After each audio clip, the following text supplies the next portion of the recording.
Morning. I'm here with Daymond John, entrepreneur, fashion mogul, and creator of FUBU brand clothing, as well as one of the sharks of ABC's hit show Shark Tank.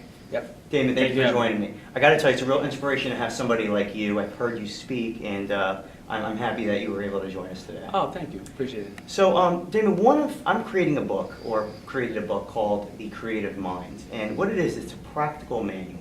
Mm-hmm. Like you, I was raised in New York, in Brooklyn. I came from a broken home. My mom worked in a factory, and basically I put myself through college and through law school, and I started my own firm 3 years ago, Seller Law, with $37 on a credit card and a prayer. And in the first year, I earned about $100,000. The second year was about $1 million, and in 2012 we closed at about $25 million. Wow. But but what I noticed is, as a child, I always dreamed that I could be whatever I can, and we always do as children. But somewhere along the way, somebody tells us we're not good enough, and over time, we start to hear that more and more, and less of how we can accomplish our dreams and do anything. And I wanted to know specifically from you: is this something that you've encountered as you were growing up? I did encounter it as I grew up, but my family, my mother, most of all, told me that I could do better and told me that I was worth more. And a lot of times, we don't hear it just from our family. We see it in media and in public. We see it on TV and this and that. I mean, and we see that and we put our own chains on ourselves. But it's really from the people around you that it's important. Your family, your loved ones, and the people you form partnerships with that can help you. Do you notice also that sometimes even people close to us, they mean well, but they're really going through their own life experiences, and it's almost a vicious cycle where people tell them that they can't do anything, and sometimes it's better to keep it from them, just to keep that fire inside of you alive. Well, it's true.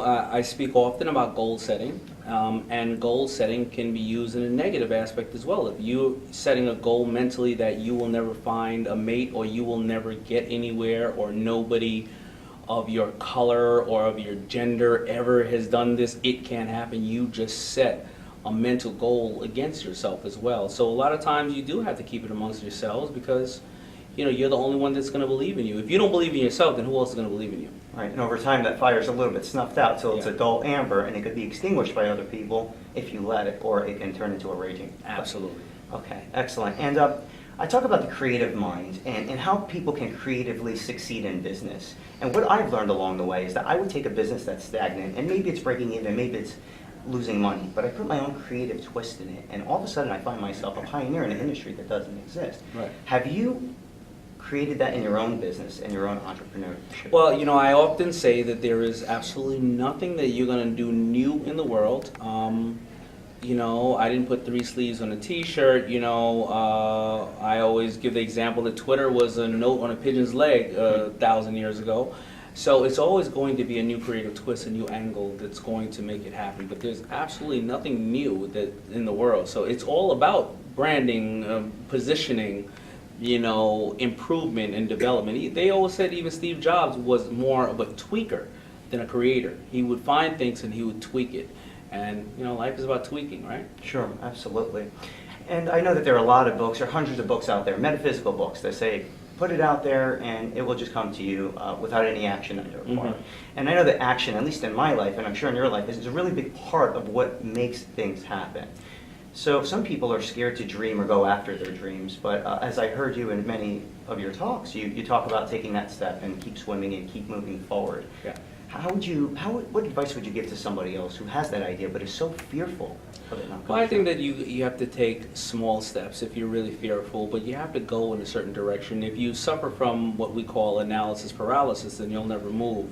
But, some people want to just go and bet the farm and just quit their job and start something. But if you just put 1 hour or 2 hours a week into something, after a year it compounds and it becomes more time and more time. And I think that you should always just take one small step. If you can set your goals to take 1 action a week or 1 action a day towards this new venture or this concept, you would be very surprised on how far you get after a certain amount of time. I agree. And myself, I'm one of those people where I'm up at 3 in the morning and I go to the gym and I plan my day for 3 hours.